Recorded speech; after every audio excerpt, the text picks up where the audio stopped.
Hi, it's Dennis Daly, inviting you to sit back and relax and listen to another edition of the Sunday Detective Theater. The history of detective shows on radio goes back to almost the very beginning. There were episodes of Sherlock Holmes, for example, as early as the 1920s. But as radio progressed and got better, the detectives became more sophisticated. On this show, we'll go back into the archives and listen to some of the greatest radio detectives of all time. And this time around, we focus in on the great series Yours Truly, Johnny Dollar from the mid-1950s. It was a daily show, a daily 15-minute show. We've taken a week's worth and put them into one-hour kind of Lux Radio Theater version. Now enjoy. Yours truly, Johnny Dollar. From Hollywood, it's time now for Johnny Dollar. George Atkins at Northwest Indemnity. Oh, hiya, Georgie. How'd you like to go to New York, Johnny, and get into the game-mad world of the theater? Thanks a lot, Georgie, but no thanks. I'm not the grease paint type. I know, but Amy Bradshaw is. Amy Bradshaw? Yeah, we wrote a policy on her a couple of years ago. Look, if it's her autograph you want, why send me? It's not that simple. Anyhow, she's got all the fans she wants. I know. I'm one of them. I think she's great. Johnny, looks like somebody's trying to kill her. Georgie, I'll be right over.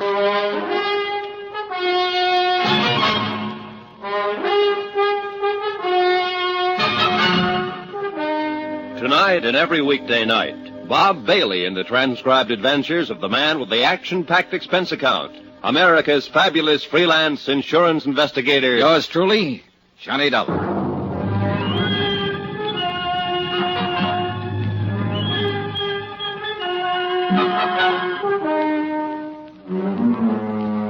Expense account submitted by Special Investigator Johnny Dollar to the Northwestern Indemnity Alliance, Hartford, Connecticut.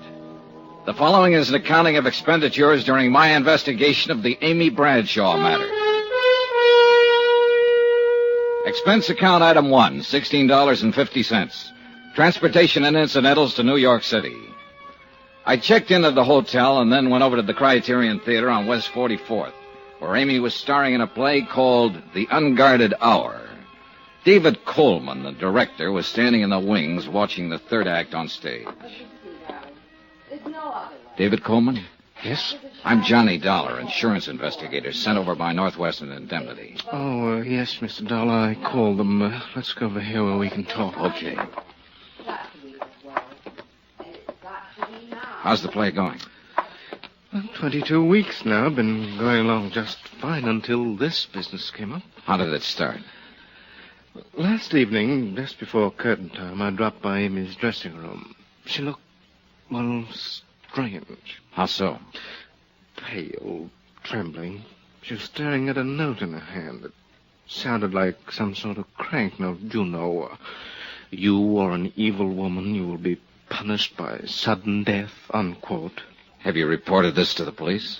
Oh, no. I was afraid that if I did, it might get into the papers, and we don't want that kind of publicity. I see. How about if I talk to Amy after the show?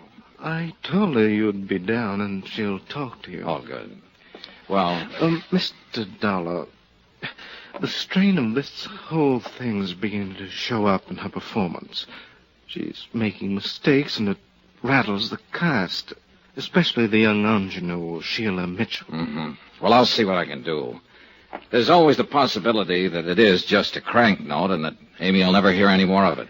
Well, that's what I'm hoping. But we might as well face another possibility.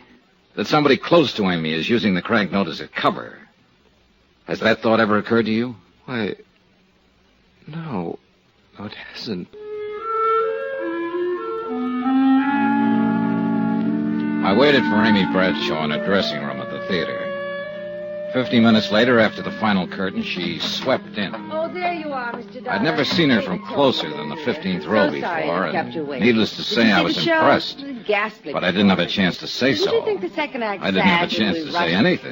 the third? Oh, well, that's the way it goes. If you'll just give me a minute to get some of this makeup off. Now? Now. Hi. Hi. I knew it was only a question of time until you ran down. I'm sorry. I guess I get a little overcharged out on the stage. Sure.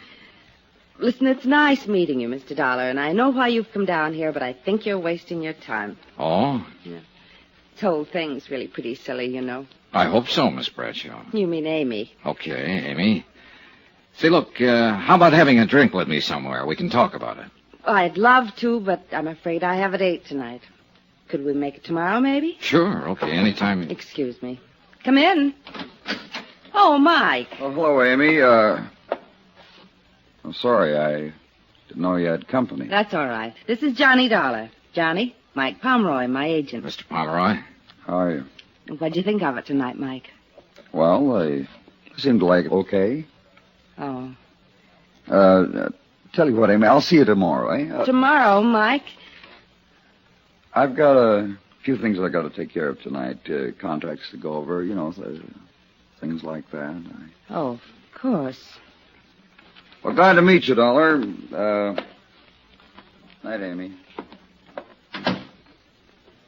Is that offer of a drink still good, Johnny? Well, sure, but I thought you said you have... Oh, sure, let's go. Thanks for understanding. Anywhere in particular? There's a little place right down the street, small and quiet. Good. Oh, What's the matter? would you mind if we crossed the stage and went out the other door? Oh, no. Why? I think someone's waiting for me outside this exit. Oh. Sort of a friend of mine, Porter Kane, but he can be a little wearing, and I'm rather tired. Sure. I could see him through the open door. A thin-faced, rather elegant-looking man in a black Homburg. We went out the other side and down the street to a bar a few doors away. Item 2 on expense account, $4, drinks. After the first one, Amy relaxed a little. I wanted to get her talking about herself, and it wasn't too tough to do. There's not really much to tell about me. I've been acting a long time. Sometimes it seems too long. I've come a long way. Some people would say up. I hope it is. You make it sound pretty simple, Amy. I guess we do what we have to. All of us. I had to act. So, Just like that, huh? just like that. You've always gotten everything you wanted, haven't you? I think so. Hasn't anyone ever gotten in your way? No, Johnny, that's never happened. If it did, It looks to me like somebody's standing in your way right now. what do you mean? That threatening letter you got the other day. I told you, the whole thing's silly. There's nothing to it. Now, that's what you told me, but I don't think you believe it. Okay. So maybe I have worried a little about it. I wouldn't have if it hadn't been for... Well, it was probably only my imagination. What was, Amy? Well, last night after the show, I felt like walking a little. I went west on 44th Street to Times Square, and as usual, it was crowded. I stood on the curb waiting for the light to change, and suddenly I got shoved out into the street. Oh? Right out into the traffic. I jumped back just in time. You see who did it? How can you tell in a crowd like that? I know. It was probably only coincidence that it happened right after I got that note, but... Oh, Johnny, I still just can't believe anybody's really trying to do me harm, but... I guess what's been making me nervous during the performance is staring out at that blackness past the footlights, wondering if there's somebody out there who hates me. Uh-huh. I guess I can't stand being hated, Johnny. I've got to be loved. Look, Amy, did it ever occur to you this might not be a crank out in the audience, that it might be someone closer to you? What? Johnny, that's impossible. Isn't? I don't have many friends. They've mostly to do with the play, but those I have are good ones. Who else besides your agent, Pomeroy? How about the director? David Coleman, he's a very old friend and one of the best. How about the producer? Emery's the last person in the world who'd wish me harm. On a dollars and cents basis, if nothing else. He and Dora both. Dora? His wife. I like her very much. Does she like you? Why shouldn't she? What about this man you wanted to duck tonight, the one who was waiting outside the theater? Porter Kane? Oh, he's just sort of a fan, I guess. A little eccentric, maybe, but he's been very good to me. Johnny, really, it couldn't be any of them. Maybe not. Look, Amy, I was sent down here because Northwestern Indemnity holds a policy on you. I know. Now, who's the beneficiary? William York. Who's he? My husband. Oh. I didn't know you were married. We separated 6 months ago. What I wanted, he didn't. What he wanted, I didn't. It's as simple as that. Well, where is he now? Here in New York somewhere, I guess. I don't know. He's a writer, sort of. Johnny, I'm tired. Oh, yeah, sure you must be. I'm sorry I kept you so long. Oh, no, I didn't mean that. It's been nice. Very nice. It's funny. I seem to relax a little when I'm with you. We let that one lay and went outside. Item 3 on expense account, $2, taxi to Amy's apartment. There was a car parked 2 doors down with a man just sitting in it. I saw Amy give it a quick look. Then as she said goodnight to me at the door, I noticed that she slipped the catch on it. I sauntered across the street and stepped into the shadows. A moment later, the door of the parked car opened and her agent, Mike Pomeroy, got out and went into the apartment house. Then I realized I wasn't the only one watching this. Half a block down the street, I could see a figure in a shadowy doorway. I ran toward him, but he took off around the corner. When I reached the corner, he was nowhere in sight. Amy might have been taking this thing only half seriously, but I was real serious about it now. She said she had some very nice friends. But I had a strong hunch that one of these very nice friends was out to kill her.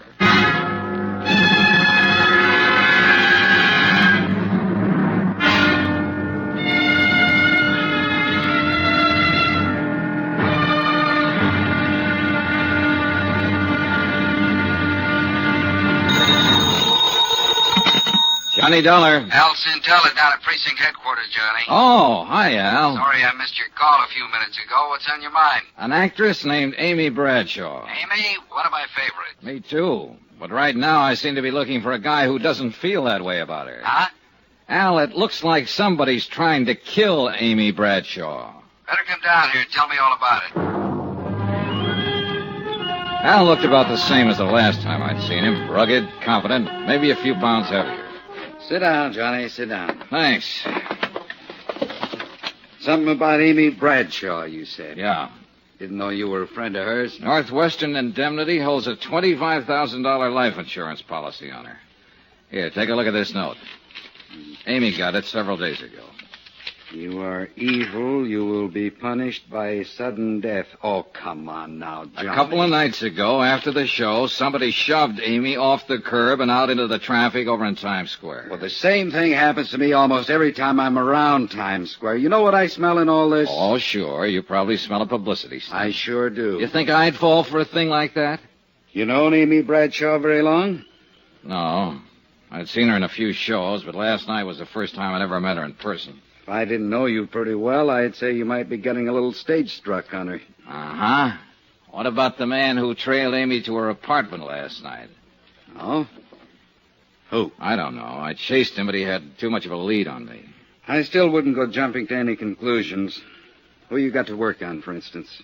Well, for one, David Coleman, her director. Then there's the producer, Emery Taylor, and his wife, Dora. From what Amy said, I gather Dora doesn't like her very well. Anybody else? And there's her agent, Mike Pomeroy. She seems to be pretty wrapped up in him. Whole stable full, huh? Yeah, looks like it. Also, a fellow named Porter Kane, who's usually hanging around the theater waiting for Amy. And finally, the man I really came to talk to you about. Who's that? Name is Bill York, her husband, but they're separated. Oh? She doesn't know where he is. You figure he might tie in somehow? He is the beneficiary of Amy's insurance policy. Well, I'll see if I can turn up an address on him for you. Okay, thanks, Al. In the meantime, I think I'll pay a call on this Porter Kane. See if I can find out just how good a fan he is.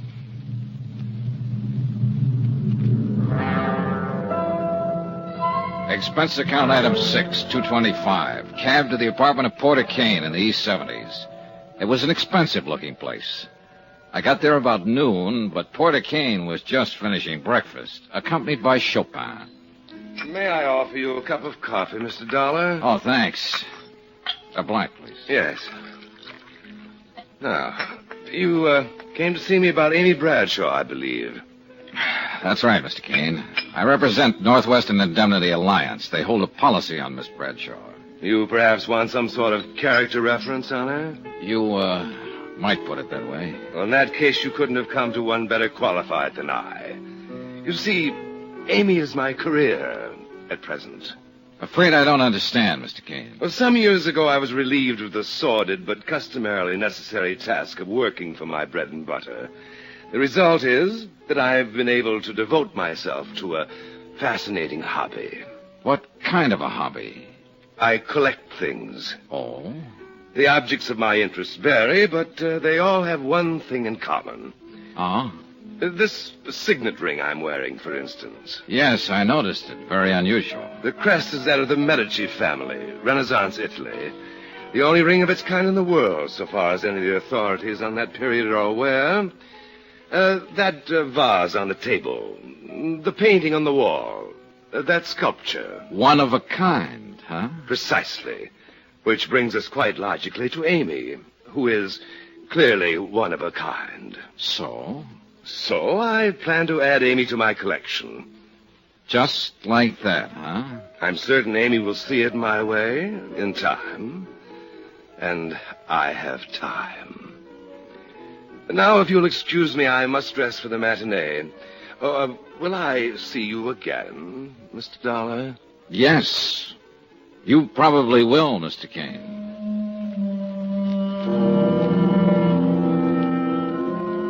I was glad to get out of the hothouse atmosphere of Kane's apartment. Real weird, this character.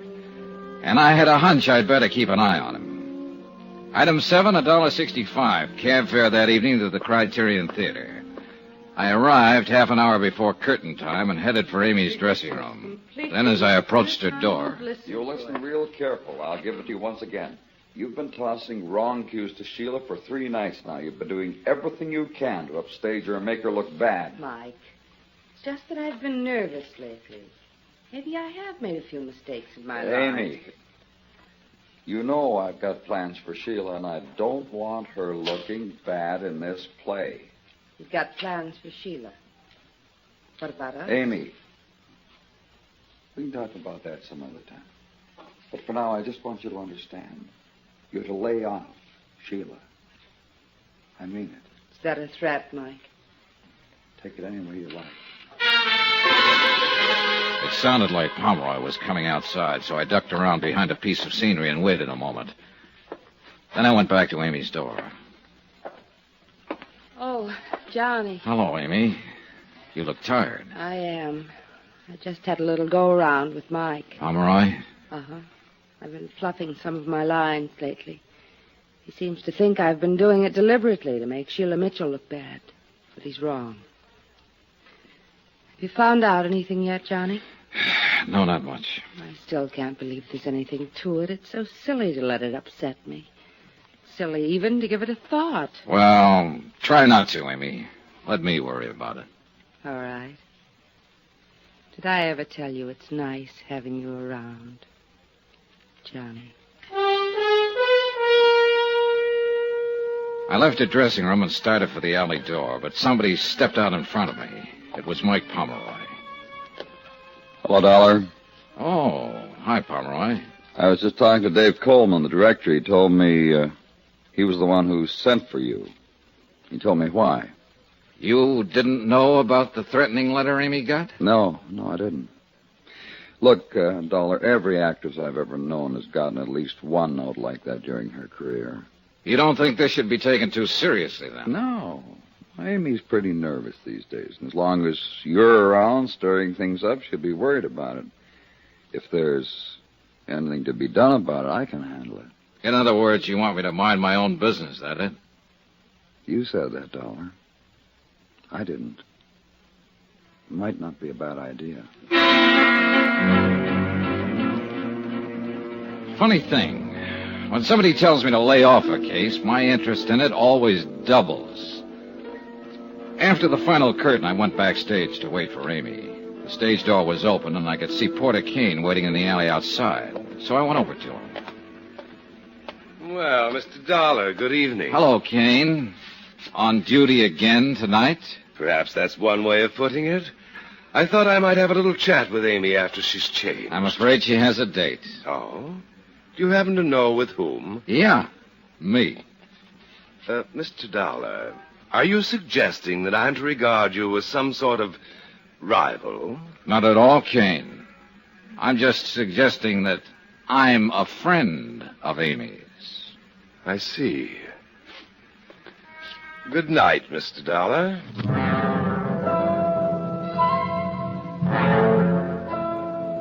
After Kane left, I stood beside the stage door and tried to figure out some of the angles on this case. There were too many of them. By the time I went in, the theater was dark, except for a dim light bulb over the stage, and everyone had gone. Everybody, that is, except Amy.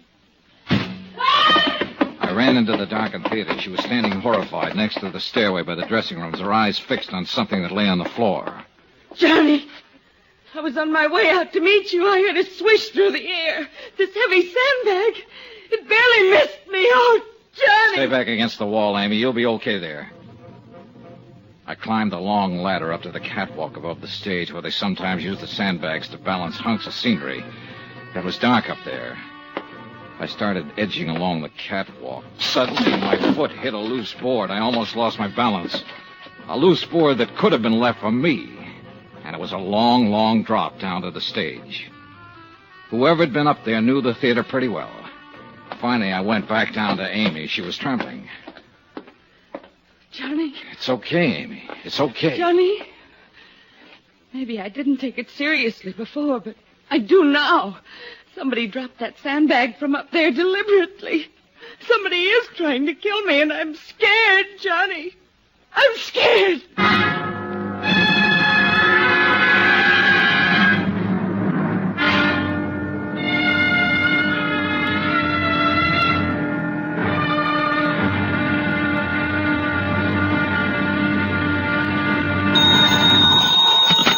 Johnny Dollar. Al Centella at police headquarters, Johnny. Yeah.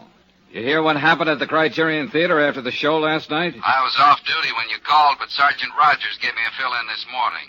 So somebody tried to drop a sandbag on Amy Bradshaw backstage. Yeah, a real near miss. You still think these attempts on her life are publicity stunts? Oh, looks like your hunch was right. I'll have a couple of my boys keep an eye on Amy. Thanks. Johnny, you wanted to know the whereabouts of this guy, Bill York, the husband Amy separated from. What have you got on him, Al? 768 West 4th Street, down in Greenwich Village. Thanks, I'll check it. Expense account item 8, $275. Taxi from my hotel to Greenwich Village to try and locate a writer named Bill York, who had separated from Amy 6 months ago. Amy was a good actress, but she couldn't hide the fact she was plenty scared by the attempts on her life in the last 3 days. My hunch was it was someone close to Amy, and Bill York was very much on my list. After all, he was the beneficiary on her life insurance policy. I hadn't been to this part of the village in 2 or 3 years, but from the looks of it hadn't changed a bit. Defiantly shabby and run down. A few beards here and there, a few gals with long, straight hair. Bookstores and bars, side by side.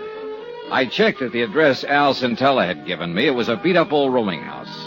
You come down here to interview the famous writers, something like that? Not exactly. Too bad. Here I thought you wanted to carry my message to America. No, I'm afraid that's a little out of my department, Mr. York. Amy did mention that you were a writer. I can tell you exactly what she said. She said, you know, Bill's a writer, sort of, right? Well, as a matter of fact. Amy always felt it necessary to apologize for me. That was one thing about our marriage that was always so charming. Well, look, I didn't come here to discuss your marriage, York. I don't know what you're so bitter about. It's none of my business. Why, darling, what do I have to be bitter about? Here I am, an artist, living an unfettered life of freedom in Greenwich Village. What more could I ask? I guess I haven't read any of your books. Don't worry about it. You're in good company. You and the publishers. Oh, that's too bad. Must make a little problem in the grocery department. Oh, that doesn't worry me. You see, one can always manage to live comfortably in hock. Oh? And if one is willing to hock his soul, of course the returns are much greater. I don't get you. That's not surprising, because nobody else but me would call it my soul. It's just the manuscript for an unpublished novel. 3 years of work and sweat and pain. But my clever pawnbroker, Mr. Pomeroy, has a fair idea what it means to me. Mike Pomeroy, Amy's agent? Charming chap. Quite shrewd. In other words, if you could raise some money, you could get this brainchild of yours out of hock from him. Tell me, how long's it been since you've seen Amy? Several months. Why? You haven't been uptown near her apartment the last few days, huh? No. You sure? Of course. Anything else? No. Not for now.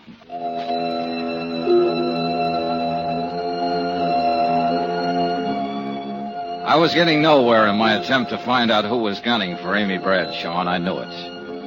I called Mike Pomeroy, her agent, but he was out, so I took the next name on my list, the producer of Amy's play, Emery Taylor. Expense account item 9, $175, cab fare to Taylor's apartment in the mid-50s near the Museum of Modern Art. Taylor wasn't in, but his wife Dora was. She was sleek-looking and a little on the brittle side. She was sitting behind a small bar in the den, and she looked quite at home there. Drink? Thanks. Will your husband be back soon, Mrs. Taylor? Who knows? Here. Oh, thank you. What do you want to see him about? Amy Bradshaw. What about Amy Bradshaw? I wanted to ask him if he knew of anyone who might want to harm Amy for any reason. Oh, I could answer that better than Emery. There is someone? There certainly is. Who? Me. Why? Would you like it if your husband was knocking himself out for for a younger woman? Well, now, isn't that part of the business? Is it? That's not all. Amy's hurt plenty of people getting where she is. You think your husband's one of them? I hope not. Who has she hurt, Mrs. Taylor? Do you know Dave Coleman? Her director? He was very much in love with Amy a few months ago. Oh, I see. I don't like to see someone I like get the way he was. One night here, he had a couple too many. He said if he couldn't have her... Oh. Funny.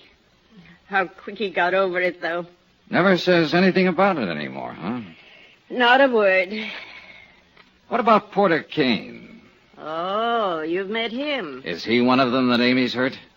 No, he's not in that category. Whatever happened to hurt him must have happened at about the age of 5. What do you mean?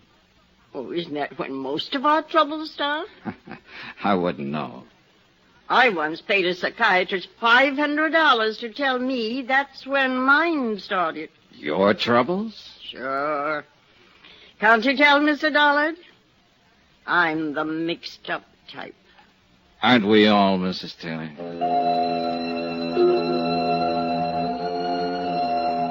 I left her, still sitting behind the bar, and somehow I felt sorry for her. But she had given a new lead. David Coleman, Amy's director, who'd had it bad for Amy just a few months ago and had now completely recovered. Maybe. I made a mental note to have a little chat with Coleman that night. Then I put in another call to Mike Pomeroy. This time he was in, and I finally talked him into meeting me at a little bar on West 44th near the theater. But when I got there, I could see that he wasn't feeling very cooperative. Look, Dollar, I suggested once before, nice and polite, that maybe you should try minding your own business. I got the message, all right, Pomeroy, and now I've got one for you.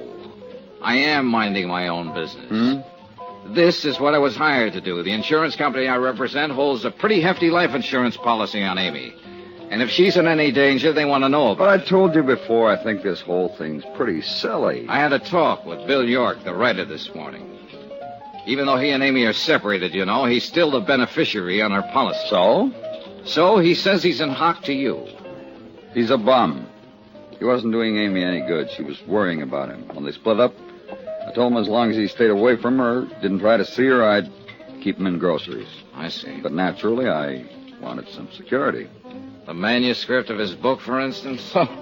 Great unborn American novel. Well, apparently that manuscript means a lot to him. That's why I figured it'd be good security.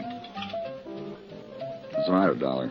You look like you smelled something bad. Do I? What am I supposed to be? A philanthropist? Let me make one thing clear, Pomeroy. As far as the kind of loans you make, I agree with you. It's none of my business. But maybe I just got a sensitive nose. Yeah. Anyway, now I want my dough back. Is there anything wrong with that? Not a thing. I've got a play lined up I know will go over big. I want to produce it. York's tab has run up to several $1,000 now. I could use the money. I see. The stupid part of the whole deal is that York could pay me back within a couple of months if he wanted to. Oh. Sure. There's a lot of dough floating around to be made in television these days. But that prima donna thinks he's way above that sort of thing. This play you want to produce, Pomeroy, will it star Amy? No. Sheila Mitchell. Oh. Well, thanks for the information. Be seeing you. I doubt it.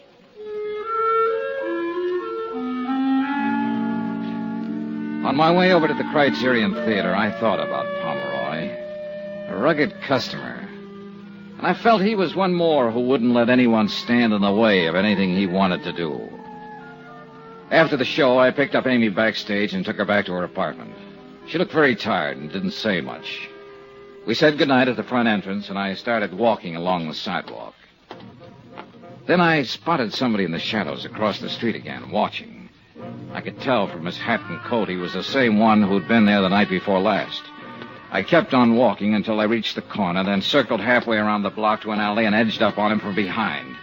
He didn't see me until I dove at him. Well, Bill York.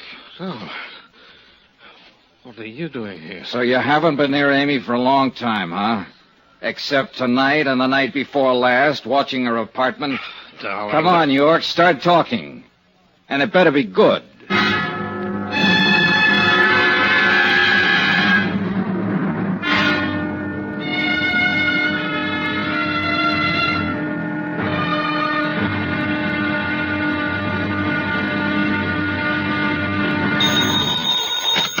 Johnny Dollar. Al Centella at police headquarters, Johnny. Better get over here to my hotel room, Al. I've got company. Who is it? Bill York.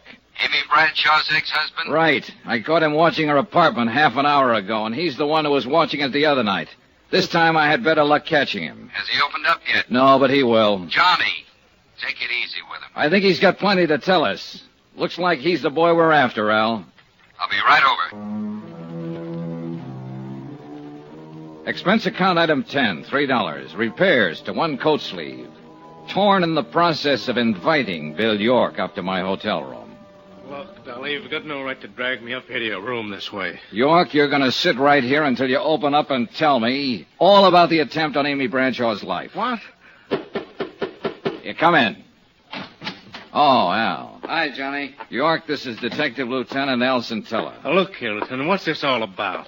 Well, I kind of thought that's what you'd tell us, Mr. York. This is crazy. Why would I want to kill Amy? You're aware that you're still the beneficiary on Amy's insurance policy. What? Even if I am... Also, you need money, and you need it bad. You're several $1,000s in debt to Mike Pomeroy, Amy's agent. He's been pressing you for it lately. Look, Dollar. And you know you can't get the manuscript of your novel out of hock from him until you pay off. You've got 2 strikes against you, York. Motive and opportunity. Opportunity? Sure, but motive? No, Dollar. I've never had any reason to kill Amy. It's true she and I couldn't make it together, but I guess that was more my fault than hers. Go on. You see, Amy's never let anything stand in the way of what she wanted. What she wanted, I didn't. I guess we just lived in 2 different worlds. What do you mean? She's always been a success, and I've always been a failure. You still haven't explained why you lied to me, York. Why? When I talked to you this morning, you told me you hadn't been near Amy for a long time. But when I caught up with you in front of her apartment tonight, I realized you were the same one who was watching it night before last. How about that, York? You fellas don't leave me much. What do you mean? Sure, once in a while I go stand outside her apartment house, look up at the light on the window, maybe think a little about how things might have been. That's all. Maybe you better come downtown with me, York. We'll check your story further. If you're clean, you got nothing to worry about. All right, Lieutenant. Sergeant, take Mr. York down to the car and wait for me there. Johnny? Who else have you talked to? Oh, everybody close to her. But the one who interests me most is her agent, Mike Pomeroy. He can be a pretty rough customer when he wants to. And he thinks Amy's standing in the way of a career for an actress he's currently interested in. Let's talk about somebody else for a moment. Oh. You, Johnny. I think you're getting a little bit out of line. What do you mean? Down at police headquarters, we got a little black book. It tells us what to do and what not to do. It doesn't say anything about insurance investigators dragging possible suspects to their hotel room to question them. Listen, Al, when I'm assigned to a case, I usually try to break it any way I can. I know. It's just that I think you're taking this case pretty big. Meaning? Yesterday I told you that if I didn't know you better, I'd think you were falling for Amy a little yourself. Think it over, Johnny.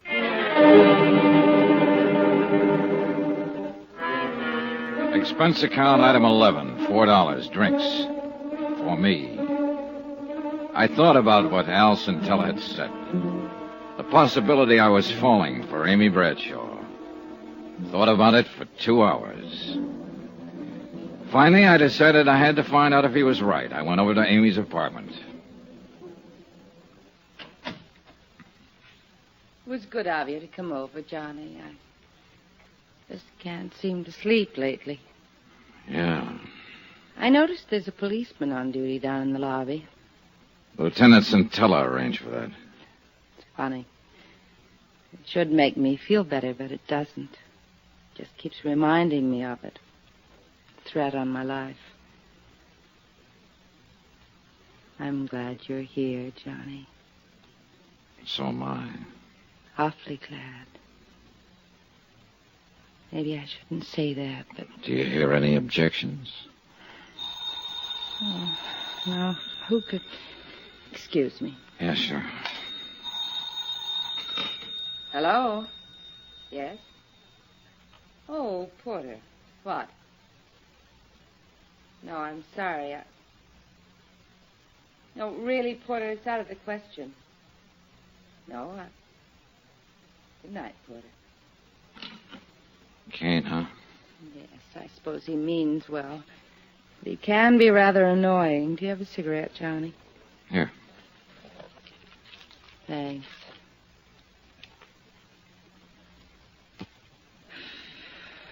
You seem rather quiet tonight. Oh, just thinking, I guess. It's funny. A meeting like this. Yeah. Just a few days ago, I didn't know you at all. And now... And now what? I don't know, Johnny. I don't know.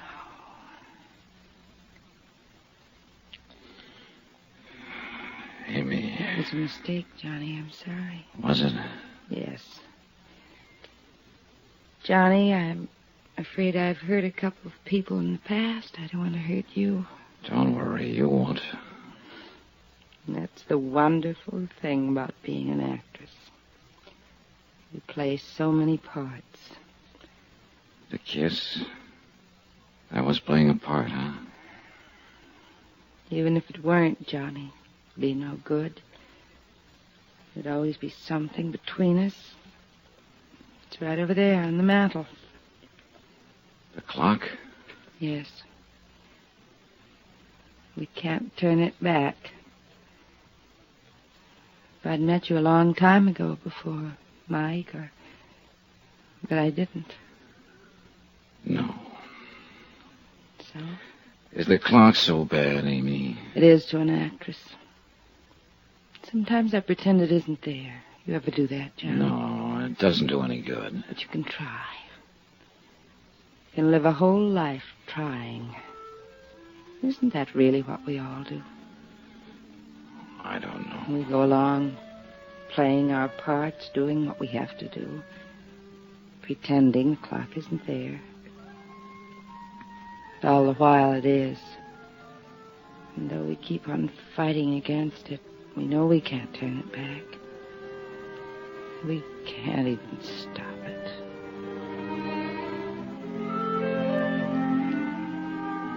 One thing I'd accomplished, I guess. I'd decided I wouldn't be seeing Amy anymore after this case was wound up.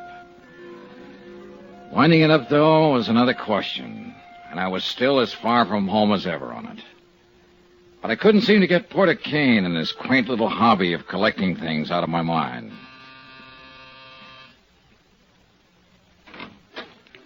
Why, good evening, Mr. Dollar. Hello, Mr. Kane. Come in, come in. Thanks. I know it's late. I'm sorry. Not at all. As a matter of fact, I was hoping I'd see you again. I don't want to keep you. I see your hat and coat. No, I'm not going out. I've just come in. Oh. You said you were hoping you'd see me again? Yes, I enjoyed our other little chat very much. I suppose you came to talk some more about Amy Bradshaw. Matter of fact, Mr. Kane, I came to talk about you. Splendid. And about your hobby. Collecting. A fascinating hobby, Mr. Dollar. You take it pretty seriously, don't you? I've devoted most of my life to it. And I may say that I've succeeded rather brilliantly with it. Each item in my collection is incomparable, without equal. Yeah. One of a kind. And that, of course, is precisely why Amy is necessary to complete the collection. The crowning and final edition. Final? Yes. For your information, Mr. Dollar, when I've acquired Amy, I intend to cease my hobby. Oh. She will complete my collection. Without her, though, it is still incomplete. Mind if I ask you a couple of questions, Mr. Kane? Not at all. You seem to have been pretty successful with your collection. Have you ever run up against an item you wanted but couldn't get? Of course not. That just doesn't happen. Has it ever happened? I can't remember that it ever... Yes. Yes, it did happen once. When? When I was 9 years old. A playmate of mine had a lollipop that I admired greatly. He wouldn't give it to me, and he wouldn't sell it to me.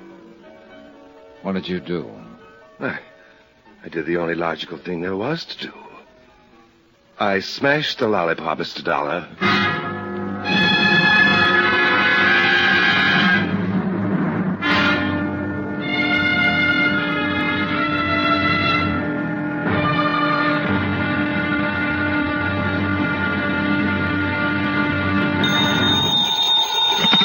Johnny Dollar. It's Amy Bradshaw, Johnny. Amy, it's 1 a.m. Anything the matter? Yes, can you come over right away? Sure. Your apartment? No, I'm in my dressing room at the Criterion Theater. At 1 o'clock in the... Amy, there's a policeman assigned to you. Is he with you? No, I went out the back way. I came over here alone. But why? He's supposed to be protecting you. Johnny, I can't explain now, but I think I finally know who's been trying to kill me. I want to talk to you right away over here. Hurry. Please, hurry. Expense account item 12, $5. Taxi from my hotel to the Criterion Theater on West 44th. $2 for the fare, $3 for getting me there in 5 minutes. Amy had sounded plenty scared over the phone. The cab skidded to a stop in front. I caught a glimpse of somebody at the other corner of the theater. It looked like Porter Kane. I couldn't be sure, and I didn't have time to find out right now. Backstage, it was quite dark, and I had to feel my way through some... The shot came from the direction of Amy's dressing room. Mike Pomeroy, her agent, was lying on the floor, dead. There was a gun on the floor, too, just inside the door. Johnny! Oh, Johnny! What happened, Amy? Amy, stop it! Tell me what happened. The door! Door? The shot, it came from the door! I ran outside the dressing room, across the stage, into the alley. No one in sight. Back inside, I found a light switch. So I phoned Al Centella at police headquarters, told him what had happened. Amy was quieter now. Johnny. Amy, look. I know it's tough for you to talk right now, but you've got to try and tell me. I know. A little after midnight, Mike called me at my apartment. He said he wanted to talk to me about something important. His office is nearby, and he asked me to meet him here in my dressing room. So I came over right away. Go on. Mike and I started talking. Suddenly I saw the door opening a crack. A hand with a gun. Mike. Easy. Mike saw it too. He dove in between me and the door. And collected the slug. He fell against the door and it slammed on the hand. The gun dropped. And the next thing I remember, you were in the room. You didn't see who was holding the gun? No, just the hand. Amy. And there was something on one of the fingers that I recognized. A large signet ring? Yes. Yeah. It belonged to the guy out on the sidewalk. Porter Kane.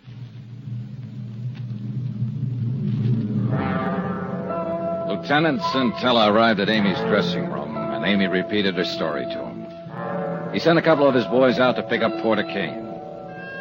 Alan, Amy, and I went down to headquarters. We left her in one room while we went into another to question Kane, who'd been picked up at his apartment. See here, Lieutenant, I don't know what this is all about, but I certainly object to being routed out. Just hold it, Kane. You know why you're down here. I certainly do not. You don't know that Mike Pomeroy's dead, eh? Amy's agent? Really? Really? Well, I never did like that chap. Quite an insensitive person. Well, he's real insensitive now, Kane. He's dead. How did it happen? Mike was shot by mistake. The real target was Amy. Good heavens, no. When's the last time you saw Amy? The night before last. I spoke to her briefly after the show. You haven't talked to her on the telephone? No. You're lying. Now, see here, you Dollar. phoned her at her apartment about 11 p.m. I was there. All right. I did telephone her. I suggested she meet me somewhere. I told her I'd wait for her outside her apartment. Go on. I saw her come out later by the alley, so I followed her to the theater, thinking she meant for us to talk there. But then I heard a shot. So you admit being in the vicinity? Well, yes, but I definitely did not go into the theater. Didn't you? Kane, Amy got a look at the hand holding the gun. There was a ring on one of the fingers. Ring? Your ring. She's completely mistaken. That's a very distinctive ring. It's not one that anybody'd be mistaken about. See here, Lieutenant, all of this wild supposition is based on the assumption that I had a motive for wanting to kill Amy. You told me what your motive was when I talked to you last evening in your apartment. What do you mean? I asked you what you'd do if you wanted something for your collection and couldn't get it. You told me a story about what happened when you were just a kid, 9 years old. But I say... Another kid had a lollipop you wanted. He wouldn't give it to you, so you smashed it. And that's what you were trying to do tonight in Amy's dressing room. You couldn't have her, so you tried to smash her.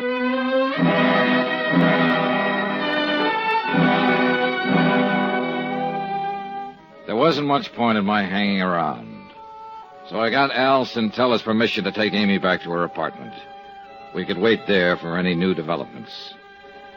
Amy didn't say a word all the way. When we got there, she sat in a chair staring at the wall. When she finally spoke, it was more like she was talking to herself. He's dead.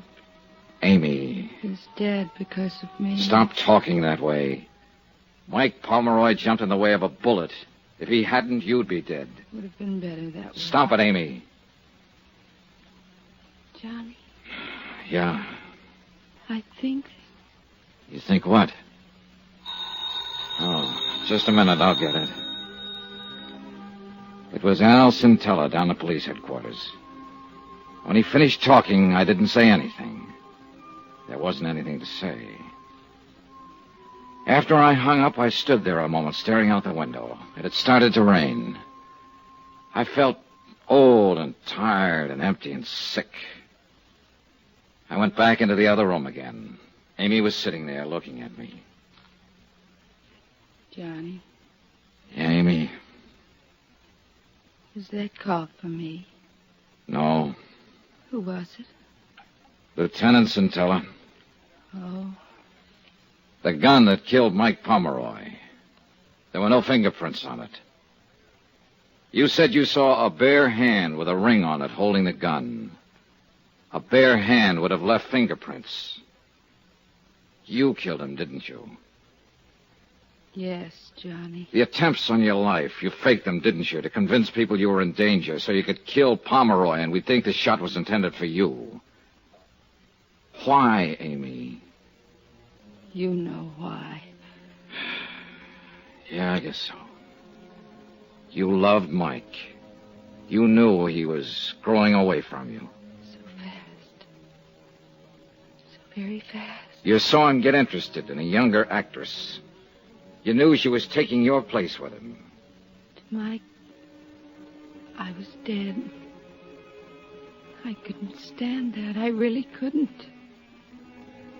So I started making it look like I was in danger. It wasn't very hard, Johnny. I'm a good actress. Yeah. After a while, I almost began to believe I was in danger. Something was after me, was hunting me. It finally caught up with me, and I did what I did. Which of us is the hunted, Johnny? And which is the hunted? Amy, Yes. I think one of Lieutenant Centella's men is waiting for you out in the hall. All right. Just one thing, Johnny. What is it? I'll need something now. Something. Don't forget me, Johnny. Give me that. That you can count on, Amy. She walked out of the room, and she didn't look back. I'm glad she didn't.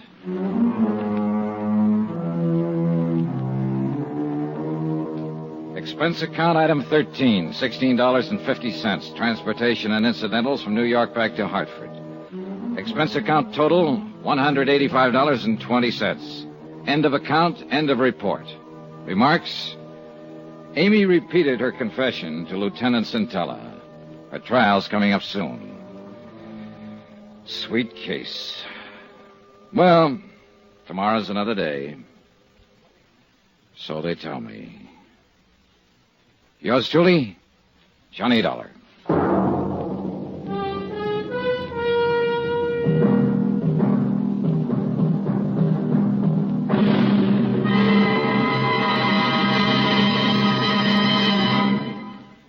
Johnny Dollar will return in a moment to tell you about next week's intriguing story.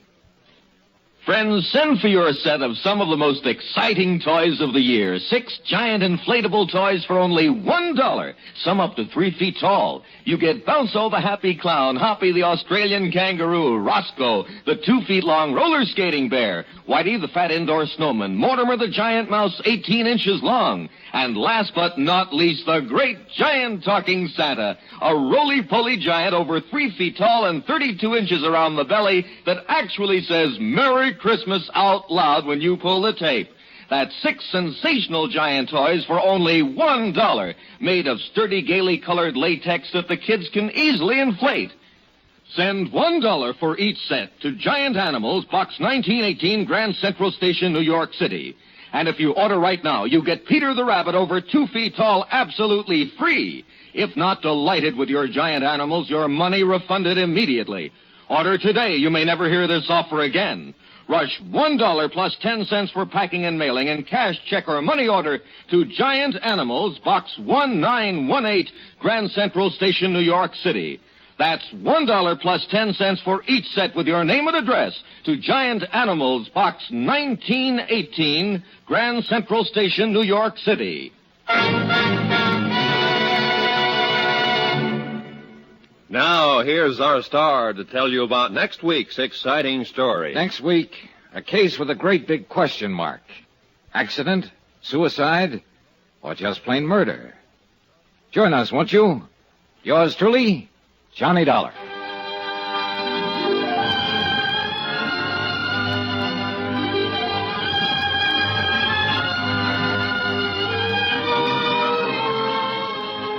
Yours truly, Johnny Dollar, starring Bob Bailey, is transcribed in Hollywood. Written by Robert Reif, it is produced and directed by Jack Johnstone. Heard in this week's cast were Virginia Gregg, Florence Walcott, Don Diamond, Larry Thor, Vic Perrin, and Carlton Young. Musical supervision by Amerigo Marino. Be sure to join us on Monday night, same time and station, for another exciting story of Yours truly, Johnny Dollar. This is Roy Rowan speaking.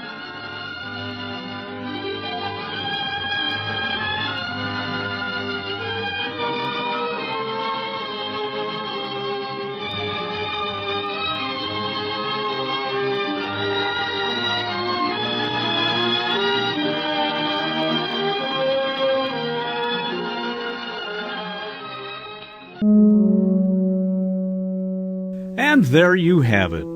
We're focusing in on Johnny Dollar, one of the great detective series of all time. Thanks for joining me, and come back again right here on YouTube.